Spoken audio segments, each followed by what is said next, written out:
Shalom, shalom, peuple de Dieu. Je vous salue dans le précieux nom de Jésus. Vision céleste, rentrez chez toi ce matin pour méditer ensemble la parole de Dieu. Comment ça va? Comment va notre famille? Je salue tous nos abonnés, je salue tous nos followers et je les remercie et pour tous les partages qu'ils ont fait et pour nos nouveaux abonnés. Merci. Dieu vous bénisse. Depuis toute la semaine, nous avons commencé avec les lettres écrites par Jean. Aujourd'hui, on est vendredi. Nous allons prendre la 5e lettre pour la gloire de Dieu. Lettre qui a été écrite à l'église de Sardes. Gloire à Dieu. Courbez vos fronts. Dieu fort, Dieu grand, Dieu puissant, Dieu réel, Dieu capable. Merci Seigneur, encore merci, encore merci. Nous arrivons, Seigneur, à la fin de la semaine, mais ta parole continue. Alléluia, car ta parole ne prendra jamais fin. Merci, Seigneur, de nous avoir assistés jusqu'à aujourd'hui, Seigneur. Merci, Seigneur, pour ta parole que tu nous donnes tous les matins. Merci, Seigneur, pour tes servantes et tes serviteurs, Seigneur Dieu d'amour, qui sont toujours fidèles à ta parole, Seigneur. Je te remercie, Seigneur. Merci pour leur vie, Seigneur. Merci pour leur famille, Seigneur. Merci. Garde-leur, Seigneur Dieu d'amour, près de ton cœur, près de toi, Seigneur, afin que le diable ne les arrache pas, Seigneur, ne les éloigne pas, Seigneur, de ta parole. Ainsi que nous t'en prions dans le nom de ton Fils Jésus-Christ qui vit, qui règne au siècle des siècles. Amen. Amen et amen. Bonjour, bonjour, bonjour, bonjour, bonjour à la ministre de Dieu. Bonjour, bonjour à chacun de nous. Bonjour les enfants de Dieu. Bonjour. On va parler ensemble de la 5e lettre écrite à l'église de Sardes qu'on retrouve dans Apocalypse chapitre 3, verset 1er jusqu'au verset 6. Nous allons lire. Écrit à l'ange de l'église de Sardes. Voici ce que dit celui qui a les 7 esprits de Dieu et les 7 étoiles. Je connais tes œuvres. Je sais que tu as passé pour être vivant et tu es mort. Sois vigilant et affermis le reste qui est prêt de mourir. Car je n'ai pas trouvé tes œuvres parfaites devant mon Dieu. Rappelle-toi donc comment tu as reçu et entendu la parole. Garde-le et répands-toi. Si tu ne veilles pas, je viendrai comme un voleur et tu ne sauras pas à quelle heure je viendrai te surprendre. Cependant, tu as à Sardes quelques hommes qui n'ont pas souillé leurs vêtements. Alléluia. Ils marchent avec moi en vêtements blancs parce qu'ils en sont dignes. Celui qui vaincra sera ainsi revêtu de vêtements blancs. Je n'effacerai pour moi son nom du livre de vie. Et je confesserai son nom devant mon Père et devant ses anges. Que celui qui a des oreilles pour entendre, entende ce que l'Esprit dit aux églises. Jésus se présente à l'église de Sardes comme celui qui a les 7 esprits de Dieu. Alléluia! C'est fort! C'est fort, c'est fort, c'est fort, c'est fort. Alléluia. Dans Ésaïe chapitre 11, le verset 2, nous allons voir les 7 esprits de Dieu qui sont l'esprit de l'Éternel, l'esprit de sagesse et intelligence, l'esprit conseil et de force, l'esprit de connaissance et de crainte. Alléluia. Et les 7 étoiles sont les 7 dirigeants ou les 7 leaders des 7 églises. Amen, Lord. J'aimerais attirer votre attention sur le fait qu'il y a l'Esprit de l'Éternel et le Saint-Esprit. Et nous voyons dans Ésaïe 11, le verset 2, un esprit de l'Éternel. Tout comme, mes bien-aimés, il y a l'ange de l'Éternel, il y a l'ange de l'Éternel. Amen. L'ange de l'Éternel, c'est Jésus, c'est Jésus. Oh, merci Seigneur. C'est Jésus-Christ, l'ange de l'Éternel. Quand on regarde dans le psaume 34, verset 8, l'ange de l'Éternel. À chaque fois que vous voyez l'ange de l'Éternel, c'est Jésus. C'est pas Archange Michel. C'est pas Gabriel. L'ange de l'Éternel, c'est Jésus, c'est Jésus-Christ. Psaume 34, verset 8. L'ange de l'Éternel campe autour de ceux qui le craignent pour les arracher au danger. Et pas l'ange, mon Dieu, voyez, c'est Jésus-Christ même qui campe. C'est Jésus-Christ même qui se tient debout. Alléluia. À côté de tous ceux qui le craignent pour les arracher au danger. Gloire à Jésus.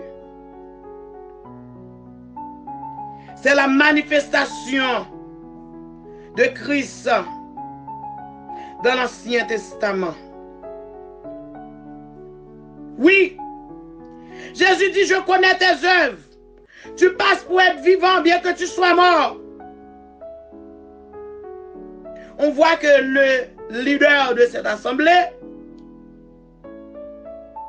quoique vivant, mais il est mort spirituellement. Parce que ses œuvres ne sont pas trouvées bonnes devant le Seigneur. Cette parole n'est plus pour l'église de Sade. Mais cette parole est pour l'église d'aujourd'hui. Est-ce que nos actions sont bonnes dans l'église?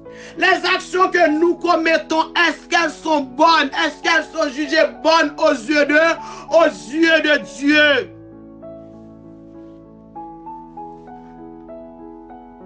Wow. Premier impératif, soyez vigilants et affermis le reste qui est près de mourir. Jésus a parlé également avec Pierre. Lorsque Satan l'avait réclamé pour être ciblé, comme dit Froment.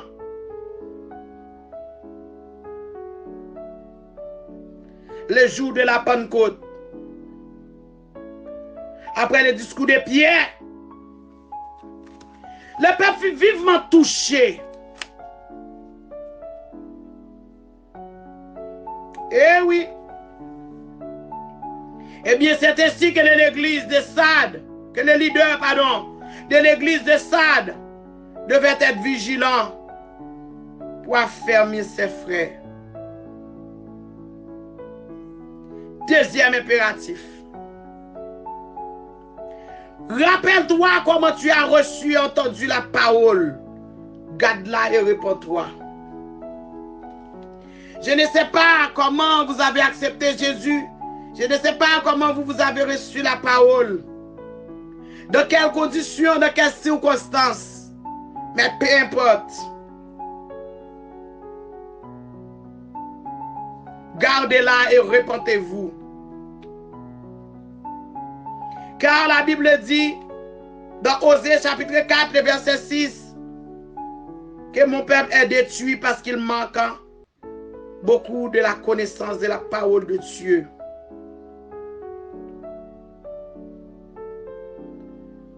La repentance est nécessaire pour être relevé de la chute. Malgré tout,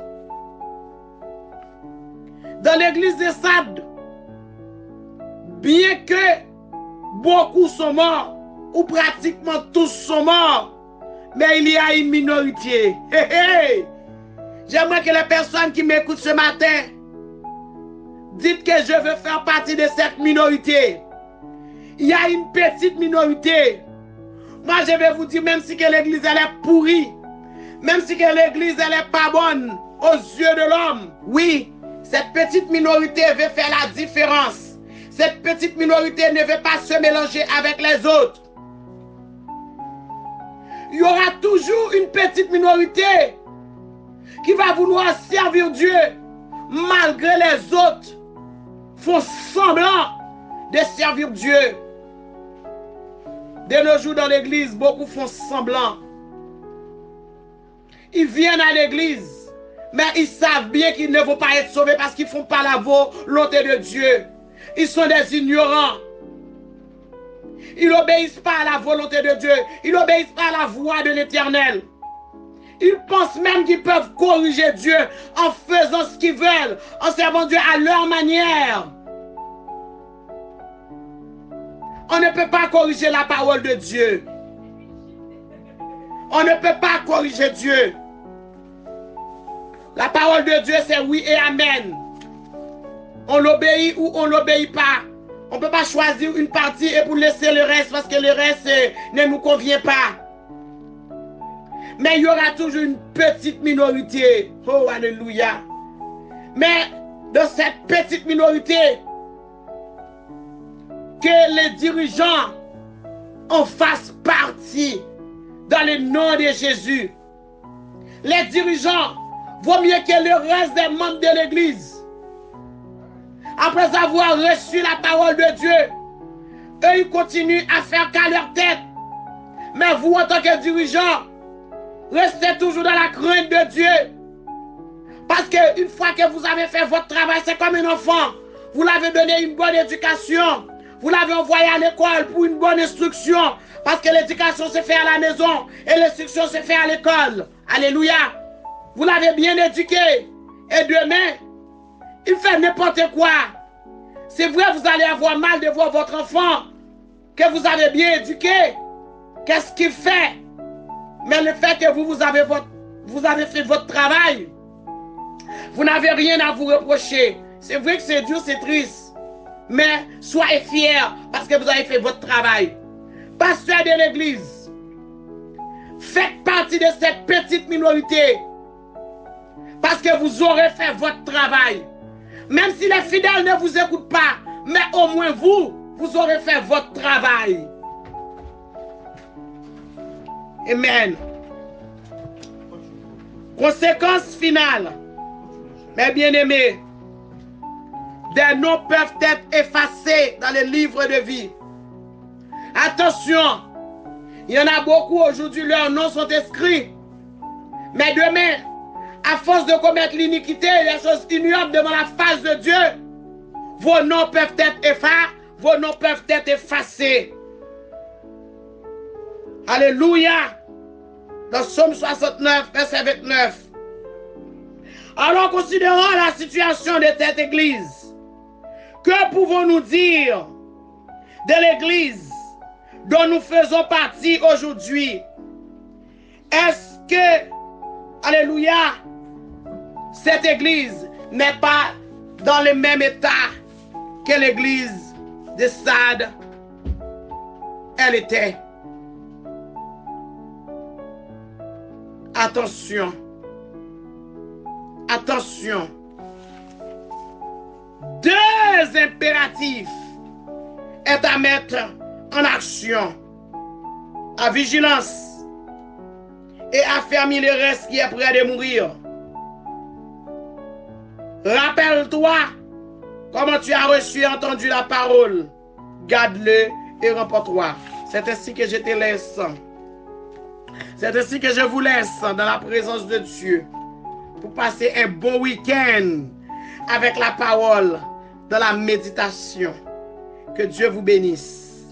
C'était Pasteur Austin Lofoglas que vous pouvez joindre au 06 52 38 96 16 et vous pouvez venir nous visiter si un jour le désir, vous en avez le désir, au D4 Chemin des Fourches, 93 320 380 Pierrefitte. C'est la fin de la semaine, hein? C'est normal, on est vendredi et c'est normal. Alors je répète, D4 Chemin des Fourches, 93 380 Pierrefitte. Nous vous attendons avec joie. Que Dieu vous bénisse. Bon week-end à toutes et à tous.